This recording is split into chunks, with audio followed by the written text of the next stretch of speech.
जहिना हमर दिल दुख बैठा तोरो दुखे तौगे, जहिना हमर दिल दुख बैठा तोरो दुखे तौगे।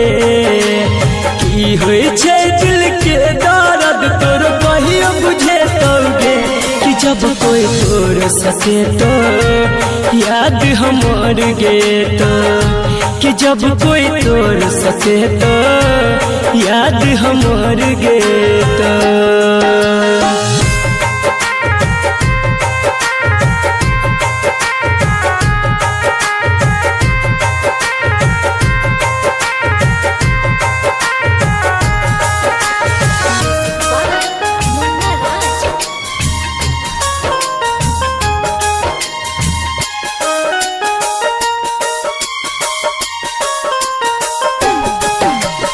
आंसू से नम जब भर भी गे प्यार के कदर तू कर भी, आंसू से नम जब भर भी गे प्यार के कदर तू कर भी। दिल जब तुहर दुखे तो कियो हमरे लफेर मर भी। रहिया सही सही एक दिन गे, रहिया सही सही एक दिन तोरो सुझे तौगे, कि जब कोई तोर सके तो याद हमर गे तो, कि जब कोई तोर सके तो याद हमर गे तो।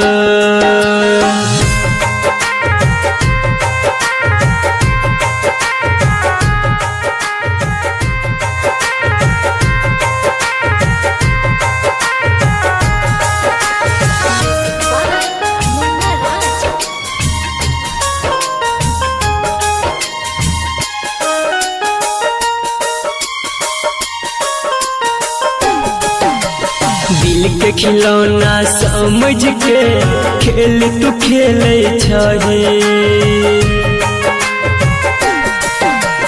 दिल के खिलौना समझ के खेल तू खेले छही।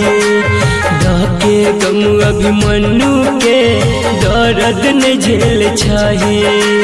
राइटर विकेसी संदीप कह गे,